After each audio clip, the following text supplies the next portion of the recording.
Hi, my name is Bruce Doran. I'm one of the staff scientists that works at Science North, and some of you probably have heard that the Sudbury Health Unit has detected Lyme disease in a local tick.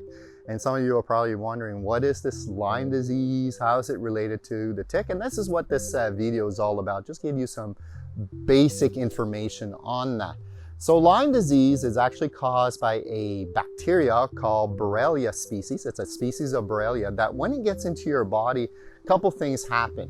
It will cause a rash, a migrating rash, a rash that gets bigger.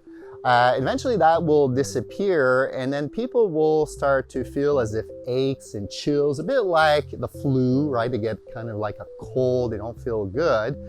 And then if that isn't treated, then you can have some really serious issues. You can have neurological issues where you lose control of the bodily functions or the functions of your muscles of your face. You can have headaches and sometimes extreme fatigue. Some people have joint pain also. So I said it gets into your body. How does it get into your body? And this is where the ticks come in.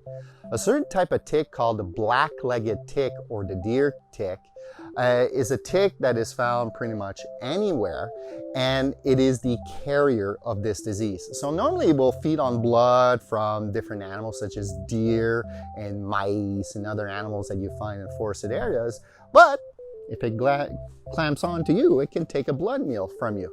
And unfortunately, if that tick has the bacteria within it, the Lyme disease causing bacteria, the Borrelia bacteria, it can inject it into you, and then you can actually get sick. So there are certain things you could do to protect yourself, all right? So first thing you can actually do is wear pants and long clothing, and then what you can do is you take your socks, and just put it over your pants. It's a real fashion statement, but it will protect you. It works pretty well. The other thing you can also do, especially in any exposed areas, use DEET and a cardigan. It will repel the tick. And recently, what's really interesting is that there's a new line of clothing now available in Canada. And within the clothing, they've actually put a chemical called permethrin. And that chemical will actually cause the tick to fall off the clothing, and then sometimes it will die. And that chemical is also effective at repelling mosquitoes, so it does a double thing for you. So it was available in the United States for years, and now has been available in Canada. Health Canada has now allowed it. Now be careful with this type of clothing. Talk to the salespeople, because some people are allergic to permethrin. So you need to be careful to make sure that you are not going to react to it. So, extra protection with this new clothing using DEET and cardigan will also help quite a lot. Last thing you need to do when you go out, especially in a wooded area or an area where there's lots and lots of grass, because that's where the ticks like to hide and clamp on, and then they'll just kind of clamp on to you. You need to check yourself.